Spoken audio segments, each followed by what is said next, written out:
Pride and Prejudice, written by Jane Austen, read by Chuck Brown. Chapter 30. Sir William stayed only a week at Hunsford, but his visit was long enough to convince him of his daughter's being most comfortably settled, and of her possessing such a husband and such a neighbor as were not often met with.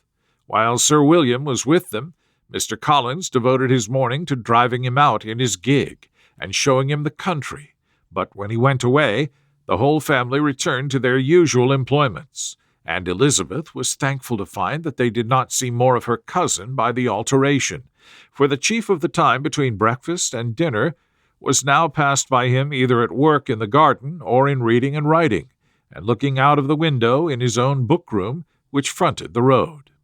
The room in which the ladies sat was backwards. Elizabeth had at first rather wondered that Charlotte should not prefer the dining parlor for common use. It was a better-sized room, and had a more pleasant aspect, but she soon saw that her friend had an excellent reason for what she did. For Mr. Collins would undoubtedly have been much less in his own apartment, had they sat in one equally lively, and she gave Charlotte credit for the arrangement. From the drawing-room they could distinguish nothing in the lane, and were indebted to Mr. Collins for the knowledge of what carriages went along, and how often especially Miss de Bourgh drove by in her phaeton, which he never failed coming to inform them of, though it happened almost every day. She not unfrequently stopped at the parsonage and had a few minutes' conversation with Charlotte, but was scarcely ever prevailed upon to get out. Very few days passed in which Mr. Collins did not walk to Rosings, and not many in which his wife did not think it necessary to go likewise, and till Elizabeth recollected that there might be other family livings to be disposed of, she could not understand the sacrifice of so many hours.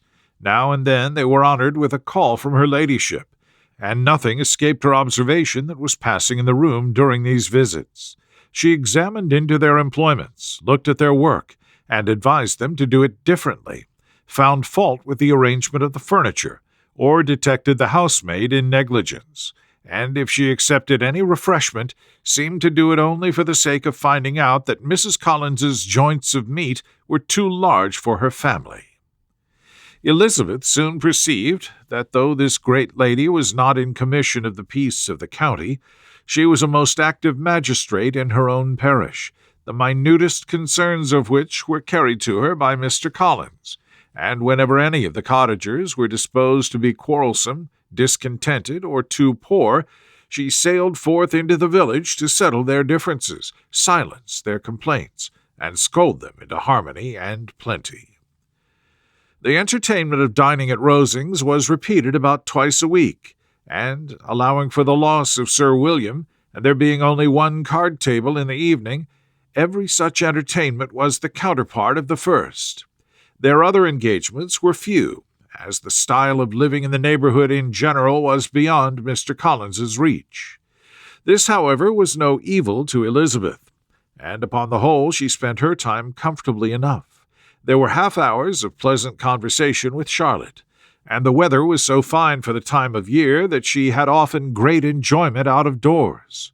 Her favorite walk, and where she frequently went while others were calling on Lady Catherine, was along the open grove which edged that side of the park, where there was a nice sheltered path, which no one seemed to value but herself, and where she felt beyond the reach of Lady Catherine's curiosity. In this quiet way the first fortnight of her visit soon passed away. Easter was approaching, and the week preceding it was to bring an addition to the family at Rosings, which in so small a circle must be important. Elizabeth had heard soon after her arrival that Mr. Darcy was expected there in the course of a few weeks, and though there were not many of her acquaintances whom she did not prefer, his coming would furnish one comparatively new to look at in their Rosings parties, and she might be amused in seeing how hopeless Miss Bingley's designs on him were, by his behavior to his cousin, for whom he was evidently destined by Lady Catherine, who talked of his coming with the greatest satisfaction, spoke of him in terms of the highest admiration, and seemed almost angry to find that he had already been frequently seen by Miss Lucas and herself. His arrival was soon known at the parsonage, for Mr. Collins was walking the whole morning within view of the lodges opening into Hunsford Lane, in order to have the earliest assurance of it, and after making his bow as the carriage turned into the park, hurried home with the great intelligence. On the following morning he hastened to Rosings to pay his respects.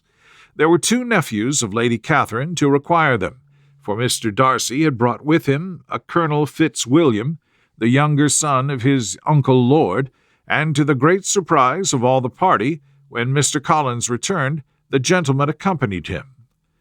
Charlotte had seen them from her husband's room, crossing the road, and immediately running into the other, told the girls what an honor they might expect, adding, "I may thank you, Eliza, for this piece of civility.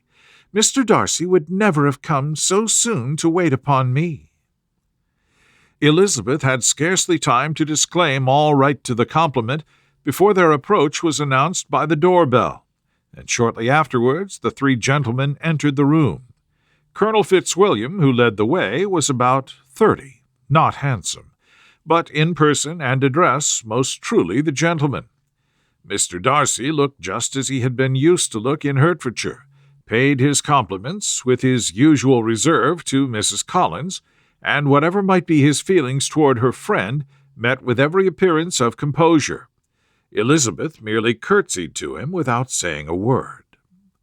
Colonel Fitzwilliam entered into conversation directly with the readiness and ease of a well-bred man, and talked very pleasantly. But his cousin, after having addressed a slight observation on the house and garden to Mrs. Collins, sat for some time without speaking to anybody. At length, however, his civility was so far awakened as to inquire of Elizabeth after the health of her family.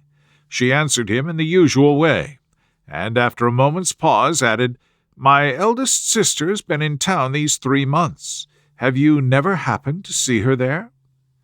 She was perfectly sensible that he never had, but she wished to see whether he would betray any consciousness of what had passed between the Bingleys and Jane, and she thought he looked a little confused as he answered that he had never been so fortunate as to meet Miss Bennet. The subject was pursued no farther, and the gentlemen soon afterwards went away. The end.